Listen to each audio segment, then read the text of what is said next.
Hi and welcome to this DCP web tutorial. In today's tutorial I'm going to give you a quick explanation of how layers work in GIMP image editor. So I'm going to load up GIMP software here, and I've got a few different pictures here. I've got a picture of a bag, a dog, a clock, and this door with this background here.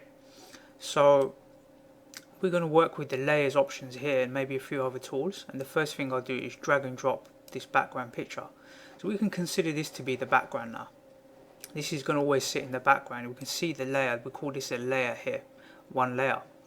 Now when I drag and drop a different picture, it's going to create a new layer for that picture. So if I drag and drop, let's say the bag for example, into the picture, you'll see the bag is there and it's quite large, so it's not really in perspective, but you can see there's a new layer here. It's separated. We can turn the bag off and on, or the image off and on, and the background off and on. So the layers work independently. That's what layers are useful for. So if I click on this bag, I can manipulate the bag separately away from the background. So I can go and click on the scale tool for example, click on the bag, resize the bag, click to scale, and then I can use the move tool here and move the bag into position somewhere like here maybe. So that's one example of how layers work here. So let's drag this picture of the clock, and the clock is very large, so we need to scale that as well. And you'll notice that it's got its own layer here, and you can see that the layer is at the top, so it sits in front of the bag. It's above the bag. So think of it like stacking layers. So let's click on this resize tool here, click on the image, and we'll hold down the control key and we'll resize that to something like this, scale it, and then we can use the move tool. You can just press M on the keyboard to move that clock to somewhere like here. And we've got one more picture here, got a picture of this crazy dog, and we want to resize that as well. So let's go ahead and resize that, scale it, and then we can move that.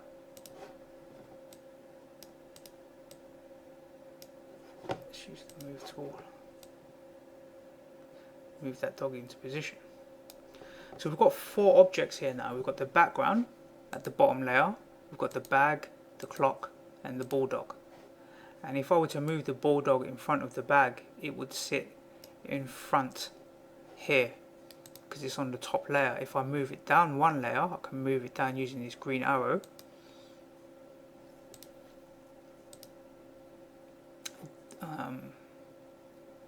Let's move it down one more.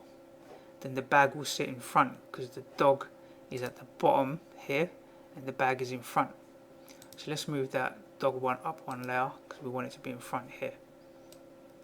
We'll move the dog into position here, and maybe we'll move that bag just behind it like that.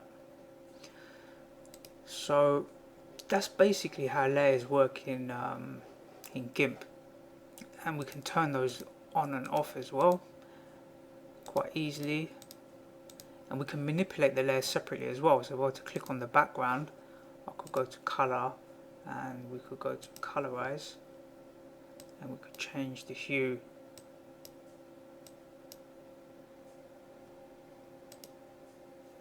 and the saturation. We can change just the background color.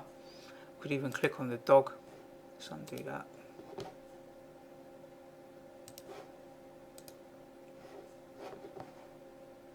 We could click on the bulldog here, go to something like color, map. We could rotate the colors here, so we could select just the red elements,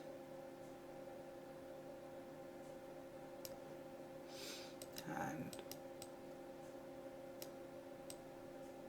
we could change those to green for example. So we're selecting everything that's red in the image here, and we're going to change it to this green color here.